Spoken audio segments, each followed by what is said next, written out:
Okay, let's talk about one of the strangest and most profound paradoxes of the human mind. We're going to dive into a condition where a person's own brain is essentially at war with the very body it's supposed to control. I mean, just try to wrap your head around that for a second. For most of us, it's pretty much impossible, but for some people, this is their reality every single day. And it's not just a dislike, like you don't like your nose or something. It is a deep, unshakable conviction that a perfectly healthy part of your body, well, it just doesn't belong there. The official name for this is Body Integrity Dysphoria, or BID. It's now formally recognized in the ICD-11, which is basically the World Health Organization's global handbook for all things medical. And what it describes is this incredible disconnect. But listen, this is not a delusion. The person knows the limb is physically attached to them. The conflict is that their internal brain map, their very sense of self, it just doesn't include that part. So what does that actually feel like? I mean, day to day. The way people who have it describe it is absolutely fascinating and really revealing. This completely flips our normal idea of being whole on its head. Get this. The feeling isn't that they're broken or missing something. It's that they are over-complete, that they have something extra that shouldn't be there. That limb feels like an intrusive foreign object they're just forced to carry around all the time. And as researchers have studied this more and more, some really specific patterns have started to emerge. The desire often kicks in pretty young, and it's much more common in men. And here's a really interesting clue. There's often a desire for the left leg to be amputated, which points to something specific happening in the brain. Many will also engage in what's called pretending, using wheelchairs or crutches to try and make their physical body match their internal identity, which can bring this huge sense of relief even if it's just for a little while. So how in the world does something like this happen? Well, science is showing us that there's a real neurological reason for what seems on the surface totally incomprehensible. This isn't just a psychological whim. The evidence is pointing to a glitch in the brain's actual hardware. So think of it like this. Your brain has this master blueprint of you, right? A map that defines all your physical boundaries. For someone with BID, it's like that blueprint got printed with a piece missing. The physical body has the arm or the leg, but the brain's map doesn't. And that creates this constant, nagging conflict between what the brain knows is you and what the body physically is. And we can actually see this with neuroimaging.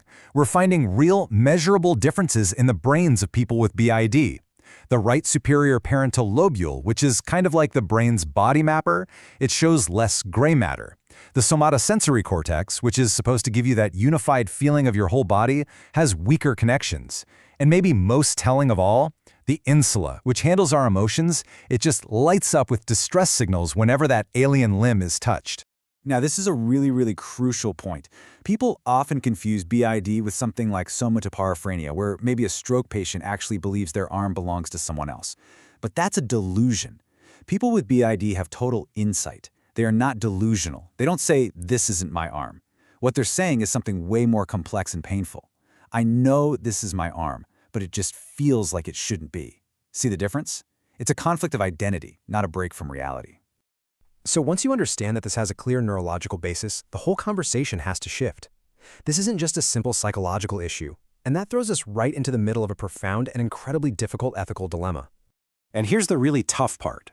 If the problem is literally in the brain's wiring, it's probably not surprising that the usual treatments, they just don't work.